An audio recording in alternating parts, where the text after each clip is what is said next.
नमः संस्कृताय। नमस्कार प्रिय विद्यार्थियों, स्वागत आपका अपने YouTube चैनल समर्पण संस्कृत क्लासेस पर। आज की इस वीडियो में हम करेंगे जो हमारा संस्कृत चंडीगढ़ TGT का एग्ज़ाम हुआ था 25 जून 2024 को, उसके एग्ज़ाम की आंसर की या फिर इस पेपर का सॉल्यूशन करेंगे कि कौन से क्वेश्चन का कौन सा आंसर सही होगा। तो आइए हम वीडियो शुरू करते हैं। ये सेट ए है। अगर किसी का सेट ए है तो वो इसी प्रकार होगा, बाकी क्वेश्चन आगे पीछे हो सकते हैं, वो आप देख लेना। इसके जो ये एग्ज़ाम हुआ है ये टोटल 100 नंबर का था और 100 ही मिनट इसके लिए दिए गए थे।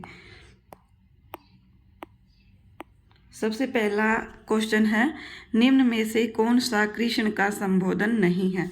तो यहाँ पर ये जो लिया गया है ये कहाँ से लिया गया है, ये भगवत गीता से लिया गया है, क्योंकि ये बाकी सभी जो संबोधन अर्थात मतलब कृष्ण का पर्यायवाची जो दिए गए थे भगवत गीता में वो कौन से नहीं हैं। तो ये जो गूढ़ा केस दिया हुआ है गूढ़ा केस, ये किसका है, ये अर्जुन का है। किसका है, अर्जुन का। तो इसमें से ये गूढ़ा केस राइट आंसर हो जाएगा, क्योंकि इसमें नहीं है पूछा है। इसके बाद है, निम्न में से कौन सा अर्जुन का संबोधन नहीं है। यहाँ पर अर्जुन का संबोधन, ये दोनों अगर किसी एक का आंसर भी हमें पता होता है तो हम कर सकते हैं। यहाँ पर गूढ़ाकेश अर्जुन हो गया, पार्थ भी अर्जुन है, गूढ़ाकेश भी अर्जुन और परंतप भी अर्जुन है। तो यहाँ पर राइट आंसर हो जाएगा अरिशूदन। अरिशूदन हमारा राइट आंसर हो जाएगा, क्योंकि अर्जुन का संबोधन अरिशूदन नहीं है। अरिशूदन किसका संबोधन है, कृष्ण का। किसका है, कृष्ण का पर्यायवाची शब्द है। इसके बाद है नंबर 3, निम्न में से कौन सी वस्तु अर्जुन की है। तो इसमें वस्तु पूछा गया है कि अर्जुन की जो वस्तु है वो कौन सी है। तो ये हो जाएगा गांडीव। क्या है, गांडीव। गांडीव अर्थात धनुष। धनुष धनुष को धारण करने वाला गांडीव कहलाता है, तो वो अर्जुन को कहा जाता है। तो इसलिए यहाँ पर राइट आंसर हो जाएगा ऑप्शन सी। इसके बाद है, आत्मा का विशेषण निम्न में से कौन सा नहीं है। ये भी भगवत गीता से ही लिया गया है। तो यहाँ पर राइट आंसर हो जाएगा आकार। क्या हो जाएगा, आकार। मतलब आकार नहीं है। बाकी ये सभी क्या है, अछेद्य, अदाह्य और अकलेद्य। ये किसका है, आत्मा का विशेषण है। इसके बाद है, निम्न में से कौन सा द्वंद्व सही सुमेलित नहीं है। इसमें द्वंद्व पूछा गया है, तो सुख दुख सही है, लाभ हानि सही है, जय पराजय सही है, वर्षा और शीत ये क्या है, ये सही नहीं है। तो राइट आंसर हो जाएगा ऑप्शन सी। इसके बाद है, गीता के दूसरे अध्याय का नाम क्या है। तो वो हो जाएगा हमारा राइट आंसर सांख्य योग। क्या हो जाएगा, सांख्य योग गीता का दूसरा अध्याय का नाम है। इसके बाद है, गीता के दूसरे अध्याय का संबंध है। तो गीता के, जैसे कि इसका नाम से स्पष्ट है, सांख्य इसका नाम है दूसरे अध्याय का, तो ये किससे संबंधित है, सांख्य दर्शन से संबंधित है। इसमें सांख्य दर्शन में जो बात कही गई है कुछ एक मिलती जुलती बात इसमें भी वही कही गई है, इसलिए सांख्य दर्शन से संबंधित है। समत्वम योग उच्यते का संबंध है, तो ये हो जाएगा हमारा गीता से। किससे हो जाएगा, गीता से, क्योंकि हमारे ना तो रामायण लगी है ना ही वेद लगे हुए थे। अभिज्ञान शाकुंतलम में ऐसा कुछ दिया नहीं हुआ, तो ये हो जाएगा हमारा गीता से। ऑप्शन नंबर ए सही हो जाएगा। इसके बाद है, स्थित धीर मुनि किसे कहते हैं। तो वो हो जाएगा हमारा, ये पढ़ने से भी पहचान सकते हैं कि जो दुख में दुखी होते हैं वो कौन सा स्थित धीर मुनि हो सकते हैं, क्योंकि वो तो आम इंसान ही होते हैं, दुख में दुखी होते हैं और सुख में बहुत ज़्यादा सुखी हो जाते हैं। और जो क्रोधी है वो भी एक मतलब आम इंसान या फिर कहते हैं मूर्ख इंसान की प्रवृत्ति होती है। तो स्थित धीर मुनि, जिनकी बुद्धि स्थित है, उस मुनि को मतलब कौन होता है वो, तो वो होता है वितरागी। कौन होता है, वितरागी। ऑप्शन सी सही हो जाएगा। इसके बाद है, क्रोध से उत्पन्न होता है, इसको क्रम अनुसार लगाना है। तो ये भी हमारे भगवत गीता का ही श्लोक है। क्रोध से क्या होता है, समोह उत्पन्न होता है। क्रोध से समूहात संजायते, तो समूह होगा सबसे पहले। तो ये, इसके बाद है स्मृति विभ्रम, समूह से स्मृति का विभ्रम होता है। इसके बाद बुद्धि का नाश, और बुद्धि नाश होने से प्रणश्यति अर्थात नष्ट हो जाता है सब कुछ। इसके बाद है, तो ऑप्शन बी हमारा सही हो जाएगा। इसके बाद है, अभिज्ञान शाकुंतलम का मंगलाचरण किस देवता को समर्पित है। तो ये हमें पता है, क्योंकि उसमें शिव की 8 मूर्तियों का वर्णन किया गया है। कितनी, 8 मूर्तियों का। तो ये हमारे शिव जी हो जाएंगे। अगला, अभिज्ञान शाकुंतलम के विदूषक का क्या नाम है? तो हो जाएगा हमारा माधव्य। क्या हो जाएगा? माधव्य। अभिज्ञान शाकुंतलम की पात्र सानुमति है। सानुमति कौन है? जो शकुंतला की माता मेनका है उसकी मित्र है, तो वो क्या है? मेनका क्या है? एक अप्सरा है, तो सानुमति भी एक अप्सरा हो जाएगी। इसके बाद है अभिज्ञान शाकुंतलम की पात्र अदिति का क्या परिचय है? तो अदिति है हमारे अभिज्ञान शाकुंतलम में मारीच ऋषि की पत्नी। कौन है? मारीच ऋषि की पत्नी। मारीच ऋषि के आश्रम में ही शकुंतला रही है, तो ये हमारी मारीच ऋषि की पत्नी हो जाएगी अदिति। अभिज्ञान शाकुंतलम में दुष्यंत पुत्र भरत का नाम क्या है? तो वो हमारा ये हो जाएगा सर्वदमन। क्या है पुत्र का नाम? सर्वदमन। अभिज्ञान शाकुंतलम के कण्व ऋषि का आश्रम किस नदी के तट पर है? तो ये राइट आंसर हो जाएगा हमारा मालिनी। क्या हो जाएगा? मालिनी।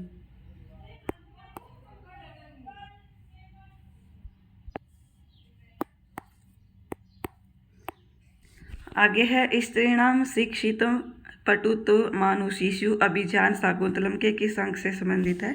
तो ये हमारा हो जाएगा पंचम अंक। किससे? पंचम अंक से, क्योंकि चतुर्थ अंक में शकुंतला की विदाई हो जाती है और पांचवें अंक में वो हस्तिनापुर जाते हैं, गौतमी और उनके साथ शकुंतला। तो इस पर राजा दुष्यंत ये बोलता है, इससे ज़्यादा हमें नहीं जानना, ये पांचवें अंक में होगी। इसके बाद है न जाने भोक्तारम कम इह समुपस्थास्यति विधि सुक्ति कही गई है। किसके लिए कही गई है? तो ये कही गई है शकुंतला के लिए। किसके लिए? शकुंतला के लिए। ये दुष्यंत ने ही बोली है कि भाग्य ने इसका जो भोग करने वाला है वो किसको बनाया है, कोई नहीं जानता। इसके बाद है 19वां, कामी सवताम पश्यति सुक्ति संबंधित है। तो ये है दुष्यंत से, क्योंकि ये सुक्ति दुष्यंत ने बोली है कि कामी सवताम पश्यति। इसके बाद है क्षत्रिय व सानच प्रत्ययों की जो सम्मिलित संज्ञा होती है वो क्या होती है? सत्संज्ञा। क्या होती है? सत्संज्ञा। पद संज्ञा किसकी होती है? सुप्ति गंतम पदम की। और निष्ठा संज्ञा किसकी होती है? तय और तवतु प्रत्यय की। किसकी? तय और तवतु प्रत्यय। तो इसकी हो जाएगी निष्ठा संज्ञा। तो हमारी क्षत्रिय और सानच की क्या हो जाएगी? सत्संज्ञा हो जाएगी। इसके बाद है कालिदास की किस रचना में मुख्यतः मंदाक्रांता छंद का प्रयोग किया गया है? तो मंदाक्रांता छंद में रचित ये ग्रंथ है हमारा मेघदूतम। पूर्व मेघ और उत्तर मेघ ये दो भागों में विभाजित है। इसके बाद है यान्ति एव गृहिणी पदम योत वामा कुलस्यादय है। अभिज्ञान शाकुंतलम से संबंधित इस पंक्ति से संबंधित अलंकार है। इसमें कन्फ्यूजन है कि ये अर्थांतरन्यास मतलब एक प्रकार से सुक्ति भी है, और ये प्रति मतलब यहाँ पर वामा शब्द को देखते हुए हम इसको प्रतीप अलंकार भी मान सकते हैं। अब ये मतलब आंसर की पे डिपेंड है कि ये कौन सा आंसर सही माने, आप इस हिसाब से देख लेना। इसके बाद है निर्जनम में समास है, तो हमारा हो जाएगा अव्ययीभाव समास। क्या हो जाएगा? निर्जनम अव्ययीभाव समास। जना नाम अभाव है। इसके बाद है स शुधाम सीर नीडिम मथनाति में कर्म कारक करने वाला सूत्र है, वो हो जाएगा हमारा एकथितम च। इसमें द्वयार्थक 16 धातु है। कितनी? 16 धातु है। उसमें से ये हमारी मथ धातु जो है मथनाति, ये 16 धातुओं में गिनी जाती है, इसलिए एकथितम च सूत्र से सिद्ध होगा। इसके बाद है अभिहिते में कौन सा विभक्ति होता है? यह भी हमारा भी गलत हो गया। हम वैसे अनअभिहिते में द्वितीय होती है। क्या है? अनअभिहिते। अनअभिहिते में द्वितीय विभक्ति होती है, लेकिन अभिहिते में प्रथमा विभक्ति होगी। क्या होगी? प्रथमा विभक्ति होगी। ये हमारी प्रथमा विभक्ति, इसका राइट आंसर हो जाएगा क्वेश्चन नंबर 25 का ऑप्शन ए सही है। इसके बाद है चर्मणि द्विपीनम हंति। इस उदाहरण में निम्न में से किस वार्तिक के द्वारा सप्तमी विभक्ति होती है? तो ये हो जाएगा हमारा निमित्तात् कर्मयोगी। क्या हो जाएगा? निमित्तात् कर्मयोगी राइट आंसर हो जाएगा। इसके बाद है निम्न में से कौन सा शुद्ध वाक्य है? तो ये हमारा हो जाएगा ऑप्शन सी गुणवते कन्या का प्रतिपादनीय। इसके बाद है षड वर्ग में समास है, तो हमारा हो जाएगा षष्ठी तत्पुरुष समास। इसका विग्रह है सर्वनाम वर्ग है। क्या है? सर्वनाम वर्ग है। ये हमारा हो जाएगा ऑप्शन नंबर सी सही। इसके बाद है मातुर है शब्द में प्रत्यय है, तो यहाँ पर राइट आंसर हो जाएगा अण प्रत्यय। क्या हो जाएगा? अण प्रत्यय। इसके बाद है लक्ष्मण रामौ वेदम पठत है का कर्म वाच्य होगा। इसका सही ऑप्शन हो जाएगा ऑप्शन नंबर ए। क्या हो गया? वेद है पठ्यते लक्ष्मण रामाभ्याम। इसके बाद है मनीषा का संधि विच्छेद, तो ये हो जाएगा हमारा मनस प्लस ईशा। उत प्लस जवल उज्ज्वल है, यह है किस संधि का उदाहरण है? तो ये हमारा राइट ऑप्शन हो जाएगा सचुत्व संधि। क्या है? सचुत्व संधि। इसके बाद है संस्कृत व्याकरणों में कारकों की संख्या है, तो ये तो कोई छोटा बच्चा भी कर सकता है, बिल्कुल इजी है। तो ये हमारा हो जाएगा 6। द्वितीय विभक्ति का कारक है, द्वितीय विभक्ति का कारक दिया हुआ है हमारा कर्म कारक, क्योंकि कर्ता ने कर्म को, तो कर्म हमारा हो जाएगा द्वितीय विभक्ति। इसके बाद है सप्तमी विभक्ति का कारक, ये हमारा हो जाएगा अधिकरण में पर। अधिकरण हमारी कौन सी होती है? सप्तमी विभक्ति होती है। संकुला खंड में समास है, तो ये हमारा हो जाएगा तृतीया तत्पुरुष। इसमें समास है, तो ये तृतीया में दिया नहीं हुआ, तो ये हमारा हो जाएगा तत्पुरुष समास। एधद्वे रूप है, ये हो जाएगा मध्यम पुरुष बहुवचन। क्या है? मध्यम पुरुष बहुवचन, राइट ऑप्शन है। पित्रा शब्द में विभक्ति वचन है, तो कौन सा है? पित्रा है हमारा तृतीय विभक्ति का एक वचन। पिता पितृ पितृ है, पितरम पितृ पितृन है, पित्रा तो तृतीया का एक वचन हमारा राइट आंसर हो जाएगा। इसके बाद है धनवान शब्द में प्रत्यय है, तो धनवान में हम सभी को पता है कि प्रत्यय मतुप ही है, ये कभी मैंने तो प्रत्यय सुने नहीं है। इसके बाद है कुमारी शब्द में प्रत्यय है, तो ये हमारा राइट आंसर हो जाएगा गीप। क्या है? कुमारी शब्द में गीप प्रत्यय है, ये स्त्री प्रत्यय से लिया गया है। अगर आपने स्त्री प्रत्यय पढ़ी है तो ये आपका बहुत अच्छा गया होगा। इसके बाद है समान कर्ता वाली इच्छार्थक धातु, तो इसका सूत्र है समान कर्तृकयो च तवा, इस प्रकार का कुछ सूत्र है, तो ये हमारा हो जाएगा कत्वा, मतलब तवा हम इसको बोलते हैं, तो ये हमारा राइट आंसर हो जाएगा।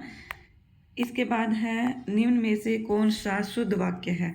तो ये हमारा राइट आंसर हो जाएगा श्रांतः जनः शीघ्रम शेरते, क्योंकि जो ये जनः है ये बहुवचन में है, और बहुवचन में सिर्फ और सिर्फ एक शेरते शब्द है।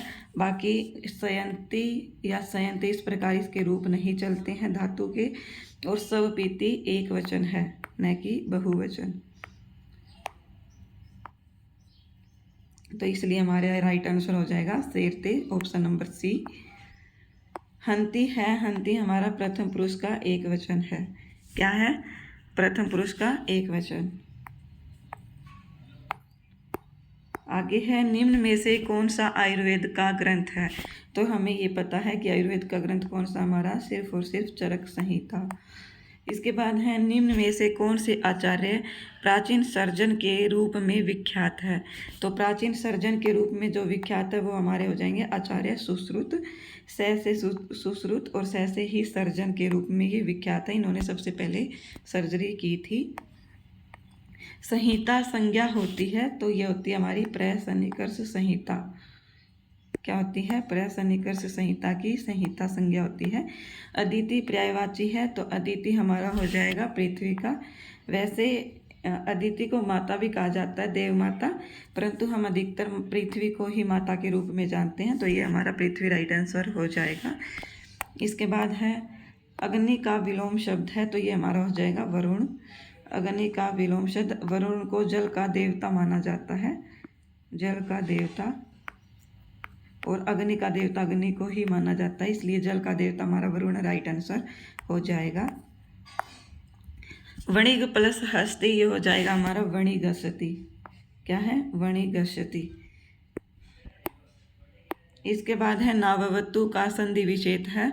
नाववतु संधि विच्छेद इसमें हो जाएगा हमारा नौ प्लस अवतु, ये हमारा राइट आंसर। औ को आ होकर ये हमारा नाववतु शब्द सिद्ध हो गया, इसमें अयादि संधि है। आगे है पुरुषाय प्लस अत्र। पुरुषा अत्र में किस सूत्र से यकार का लोप होता है? तो ये हमारा इसमें जो पुरुषाय अत्र में लोप हुआ है वो किससे हुआ है? लोप है साकल्य से। किससे लोप है? साकल्य से। ये जो सूत्र है ये और वै का लोप करता है। क्या करता है? लोप करता है। इसके बाद है आगे एश धर्म सनातना में एश के विसर्ग का लोप किससे हुआ है? तो वो हमारा हुआ है एतद तदहो सुलोपो अकोरनय समासे हलि, इस सूत्र से। इस सूत्र से एश का जो विसर्ग है उसका क्या हो गया है? लोप हो गया है। क्या हो गया है? लोप हो गया है। राइट आंसर हमारा हो जाएगा ये। और ये बिल्कुल ऑथेंटिक है क्योंकि मैंने ये कौमुदी से देखा है। इसके बाद है लघु सिद्धांत कौमुदी। उक्त सत्कार है का संधि विच्छेद होगा, ये होगा हमारा उक्त है प्लस थकार है, विसर्ग का यहाँ पर स हो गया तो उक्त है प्लस थकार है। राइट ऑप्शन हमारा हो जाएगा ऑप्शन नंबर बी। आगे है पितृ प्लस आलय है। पित्रालय में संधि कौन सी होगी? तो यहाँ पर हमारी संधि हो जाएगी यण संधि। क्या हो जाएगी? यण संधि। यण संधि हमारा राइट आंसर हो जाएगा। आगे है ब्रह्म प्लस ऋषि। ब्रह्मर्षि में संधि है तो यह हमारा हो जाएगा ब्रह्मर्षि में संधि। क्या हो जाएगा? ये हमारा हो जाएगा गुण संधि। क्या हो जाएगी? इसमें हमारी गुण संधि हो जाएगी। ब्रह्म ऋषि में गुण संधि है और पित्रालय में यण संधि है।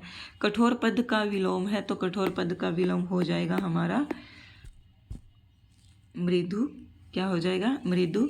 कठोर पद का विलोम हो जाएगा क्योंकि मृदु का हम हिंदी में कोमल कहते हैं तो कोमल ही है। बाकी कठिन, कड़ा, मधुर ये सब कठोर का पर्यायवाची नहीं हो सकता, विलोम शब्द नहीं हो सकता। इसके बाद है सरसहा रसालहा डैश लसंती। ये हमारा लिया गया है पाठ NCERT की 9th क्लास से। कहाँ से लिया गया? NCERT की 9th क्लास की जो भारतीय वसंत गीति पहला पाठ है, ये भारतीय वसंत गीति, वहाँ से आप देख सकते हैं। तो यहाँ पर राइट ऑप्शन हो जाएगा वसंती। सरसहा रसालहा वसंते लसंती, ये हमारा राइट आंसर हो जाएगा। इसके बाद है वसंते मधुर पिंजरी भूतमाला शरसहा रसालहा लसंती मधुर डैश शोभनते, मतलब ये सभी डैश में दिया तो ये हमारा राइट आंसर हो जाएगा। इसमें मंजरी, सबसे पहले मंजरी आना चाहिए और मंजरी सिर्फ एक ऑप्शन में है तो ये हमारा राइट आंसर हो जाएगा। वसंते मधुर मंजरी पिंजरी भूतमाला शरसहा रसालहा फिर लसंती मधुर कोकिला काक लीनाम कलापहा शोभन्ते। तो इस प्रकार राइट आंसर हो जाएगा हमारा ऑप्शन डी। इसके बाद है जीवने किम आगच्छति गच्छति च। जीवन में जो वित्त है वो आते जाते, मतलब जो धन है वो आता जाता रहता है, बाकी ना तो हमारा जो आचरण है वो ना ही मित्र। इसके बाद है आगे है खलानाम मित्रता भवति। खलानाम अर्थात दुष्टों की जो मित्रता होती है वो कैसी होती है? वो शुरू में तो महान होती है और उसके बाद धीरे धीरे समाप्त हो जाती है। तो राइट आंसर हो जाएगा ऑप्शन नंबर डी। आगे है वियोग के लिए पर्याय पद है। तो यहाँ पर वियोग के लिए जो पर्याय पद है वो सिर्फ और सिर्फ विप्रयोग है। क्या है? विप्रयोग है। बाकी इन सभी का जो मीनिंग है वो अलग है। सिर्फ और सिर्फ वियोग का जो मीनिंग आता है वही विप्रयोग का है, इसलिए हमारा राइट आंसर हो जाएगा विप्रयोग है। इसके बाद है यथा योग्य श्लोकांशों का, मतलब जो सही है उस श्लोक का मेल करना है या फिर उसको बताना है। तो देखिए इसमें सत्येन धार्यते पृथ्वी सत्येन तपते रवि, ये हमारा नहीं होगा। इसके बाद है विषम्यो न ही कर्तव्य, ये भी नहीं होगा। सद्बीर विवादम मैत्री च विद्याया संग्रहेषु च, ये हमारा राइट ऑप्शन हो जाएगा ऑप्शन नंबर सी। पहले मैं कन्फ्यूजन में हो गई थी कि हमें ऐसे मिलान करना है इसका, तो इसलिए ये थोड़ा निशान लगा हुआ है, परंतु इसका राइट ऑप्शन होगा ऑप्शन नंबर सी, सद्भि विवादम मैत्री च विद्याया संग्रहेषु च, क्योंकि हमें श्लोक के अंश को आपस में मिलाना था। क्या करना था? श्लोक के अंश को आपस में मिलाना था, और यही सबसे सही है। इसके बाद है शुद्ध वाक्य का चयन कीजिए। इसका हो जाएगा हमारा option number C right answer. Devadatta Yajadatta Vishnu मित्राः वेदम पठन्ति। इसके बाद है सुहृत शब्द का पंचमी एकवचन का रूप है, ये हो जाएगा हमारा सुहृद है। जो भी तकार है, मतलब तकार शब्द रूप है, उसका पंचमी में विसर्ग लग जाता है, तो ये हमारा राइट आंसर हो जाएगा सुहृद है। इसके बाद है अंतरा त्वाम माम च हरि में कौन सा कारक होगा? तो यहाँ पर हमारा कारक होगा कर्म कारक। कौन सा होगा? कर्म कारक। राज्ञ है, पूजित है, मतो वा में विभक्ति प्रदायक सूत्र है, तो ये हमारा राइट आंसर हो जाएगा क त स य च तस्य च वर्तमाने, कतस्य च वर्तमाने। इसको हम तस्य च भी बोल सकते हैं, क्योंकि यहाँ पर क साइलेंट हो जाता है, तो ये हमारा वर्तमान में, क्योंकि जो हमारा तय प्रत्यय होता है वो वर्तमान में प्रयोग किया जाता है, इसलिए ये सूत्र राज्य है, पूजित है, मत है, ये सब क्या है? वर्तमान में प्रयोग होने वाले हैं, इसलिए तस्य च वर्तमाने ये हमारा राइट ऑप्शन हो जाएगा। डुक्रिय धातु का अर्थ है वो हमारा हो जाएगा द्रव्य विनिमय। डुक्रिय धातु का अर्थ क्या है? वो है हमारा द्रव्य विनिमय। स्वर्ण काकः पाठ के रचयिता कौन है? स्वर्ण काकः पाठ के रचयिता जो हमारे हैं वो है श्री पद्म शास्त्री। कौन हो जाएंगे? वो हमारे श्री पद्म शास्त्री। ये कहाँ से लिए गए हैं? ये लिए गए हैं 11th क्लास से।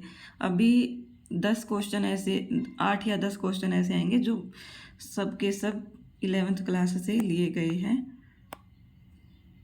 आगे है विश्व कथा शतकम के लेखक है, तो ये हमारे हो जाएंगे विश्व कथा शतकम के लेखक श्री पद्म शास्त्री। कौन हो जाएंगे? श्री पद्म शास्त्री, क्योंकि जो स्वर्ण काकः पाठ है ये विश्व कथा शतकम के कथा संग्रह से लिया गया है, और ये श्री पद्म शास्त्री द्वारा रचित है, इसलिए यहाँ पर श्री पद्म शास्त्री इसका राइट आंसर हो जाएगा।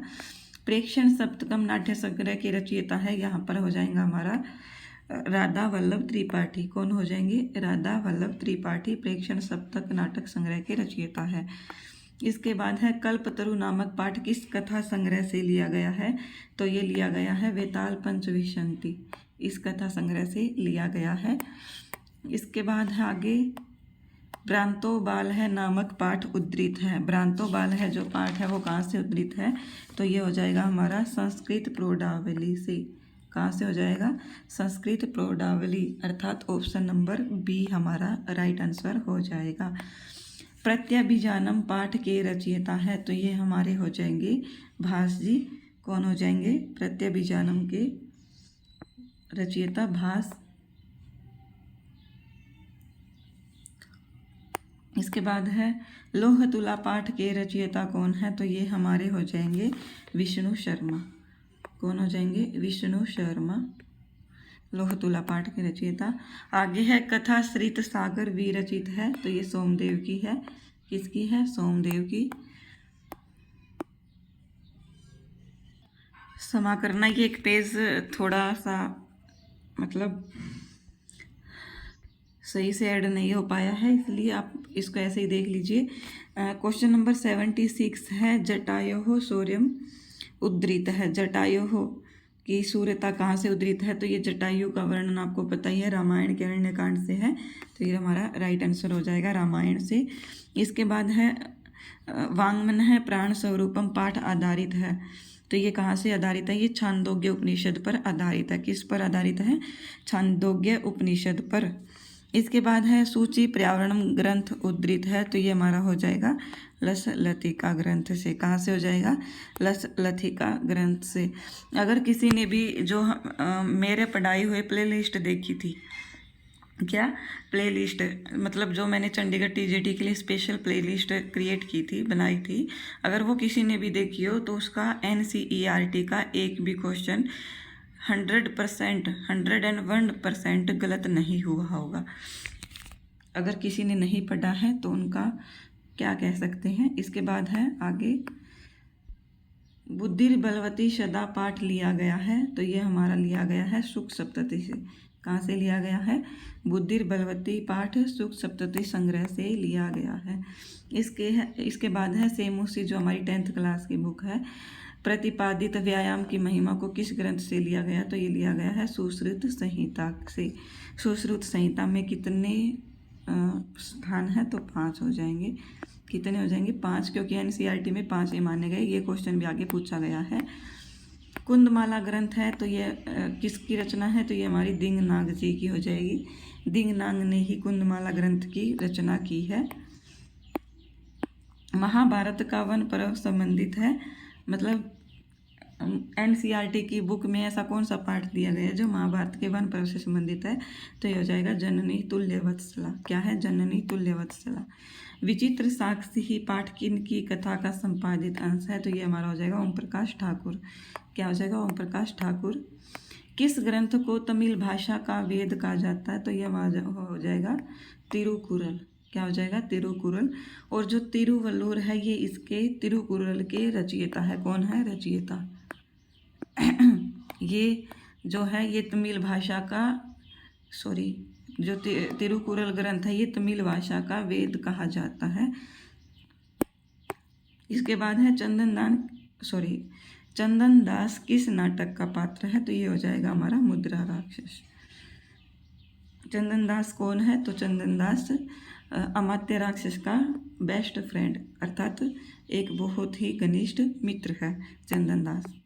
इसके बाद है कादम्बरी के रचयिता, ये सभी को पता है, बाणभट्ट जी होंगे। पाणिनि ने सूत्रों को अष्टाध्यायी में कितने प्रकारों में विभाजित किया है? तो ये हमारा राइट आंसर हो जाएगा 6। क्या हो जाएगा? 6, जो इसे ऑप्शन में ही नहीं दिया गया है, तो इसके हमें सभी को ग्रेस मार्क्स मिलेंगी, क्योंकि सूत्र के प्रकार सिर्फ और सिर्फ 6 ही है। जैसे विधि सूत्र, संज्ञा सूत्र, परिभाषा सूत्र, इस प्रकार से टोटल 6 सूत्र हैं। इनको अगर कोई ये सोच रहा है कि धातु पाठ, गण पाठ और ये सब है, इनमें गिना जाता है और ये टोटल ऐसे इस प्रकार गिने तो ये 8 है, तो ये नहीं माने जाएंगे, क्योंकि पाणिनि ने मतलब लघु सिद्धांत में स्पेशल ये मेंशन किया गया है कि सूत्र के प्रकार 6 हैं। अगर आपको यकीन नहीं है तो 3-4 पेज निकालने के बाद आप जब लघु सिद्धांत कौमुदी उठाओगे तो उसमें साफ साफ मेंशन किया है, पाणिनि ने सूत्रों को 6 प्रकार से विभाजित किया है। इसके बाद है गव्युति प्रयोग में किस निमित्त से अवादेश होता है? तो उसका सूत्र है अध्व परिमाणे च। क्या हो जाएगा? अध्व परिमाणे च। इसके आगे है रुद्ध धातु के पहले पुरुष का एक वचन होगा तो रुणद्धि। रुणद्धि से हमारा रुद्ध धातु शुरू होता है। उपदमानीय का उच्चारण स्थान है, उपदमानीय हमारा हो जाएगा ओष्ठ। उपदमानीय ओष्ठ। राइट आंसर हो जाएगा option number B. Devadatta Ram Vishnu मित्र ही हसितवन्ते। क्या हो जाएगा? ऑप्शन नंबर सी, हसितवन्ते। इसके बाद है गृह प्लस अत्र। गृह अत्र में संधि करने वाला सूत्र है, तो ये हमारा हो जाएगा, इसको हम देखकर पहचान सकते हैं कि ये पूर्व रूप संधि है। और पूर्व रूप संधि में क्या हो जाएगा? एंग पदांत अति सूत्र हमारा लग जाएगा। चरक संहिता के लिए आचार्य चरक है, एक है ये प्रतिसंस्कृता। क्या है? प्रतिसंस्कृता। ये हमारा राइट ऑप्शन हो जाएगा। इसके बाद है लघु सिद्धांत कौमुदी के संधि प्रकरण में कितनी संधियों का प्रकरण है, वर्णन है? तो 3, स्वर व्यंजन और विसर्ग। ऑप्शन नंबर ए हमारा राइट आंसर हो जाएगा। 3 स्वर व्यंजन और विसर्ग संधि। विसर्ग का उच्चारण स्थान हमें पता है, अकु है, विसर्जनीय नाम कंठ है, तो ये हमारा हो जाएगा राइट ऑप्शन डी, कंठ है। इसके बाद है रो री सूत्र। ये क्या है? एक रो री सूत्र कौन सा कार्य करता है? तो रेफ के परे रेफ होने पर, अर्थात रै के बाद अगर रै ही आ जाए तो यहाँ पर रै का लोप हो जाता है। जैसे नीर प्लस रोग है, क्या है? शब्द बताती हूँ आपको, नीर प्लस रोग है, तो यहाँ पर ये जो रै का लोप हुआ है वो किससे हुआ है? रो री सूत्र से हुआ है। इसके बाद है अव्ययी भाव समास प्रकरण में यथा के कितने अर्थ है? तो ये सबको पता है, 4 है। कौन कौन से? समुच्चय, अनवाच्य, दूसरा है अनवाच्य, इतरेतर, और तीसरा है इतरेतर। क्या है? इतरेतर। और फोर्थ है समाहार। क्या है? समाहार। ये सॉरी, क्षमा करना, मैंने ये आपको चार जो चय के प्रकार है, क्या है, चय के प्रकार जो चार है वो बता दिए हैं। ये यथा के प्रकार नहीं है। यथा के तो विपसा, सादृश्य इस प्रकार है, तो ये यथा के नहीं है, क्षमा करना मुझे। ये किसके हैं? चय के भेद हैं। कौन कौन से? समुच्चय, अनवाच्य, इतरेतर और समाहार। ये भी प्रश्न हमसे पूछा गया था। तो इसका जो अविभाव समास प्रकरण में यथा के कितने अर्थ होते हैं? ये चार होते हैं। और ये कौन कौन से हैं? योग्यता, विपसा और सादृश्य, और एक और था, याद नहीं आ रहा अभी।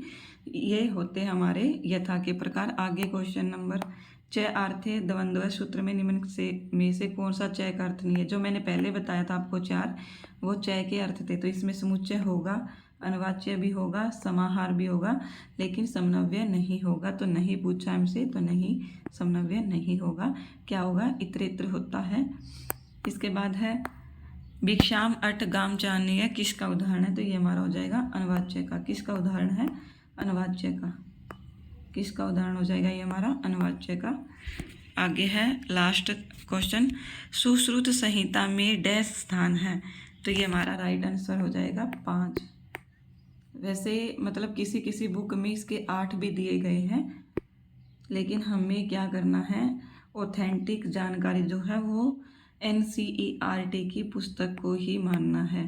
अगर कल को ये हमें ये बोल दे चंडीगढ़ वाले कि इसका राइट ऑप्शन जो है वो हमारा क्या हो जाएगा? ए होगा, अर्थात 8 होगा, तो हम इसके लिए NCERT की पुस्तक को उठा करके ऑब्जेक्शन लगा सकते हैं। इसमें हमारा राइट आंसर क्या हो जाएगा? सुश्रुत संहिता में 5 स्थान है, ये हमारा राइट आंसर हो जाएगा। आई होप आपको ये सभी समझ आया होगा। और आपके कितने क्वेश्चन ठीक हुए हैं वो आप मुझे कमेंट में अवश्य बताएंगे। धन्यवाद, बने रहें और इस कक्षा को ज़्यादा से ज़्यादा शेयर करना मत भूलना। धन्यवाद।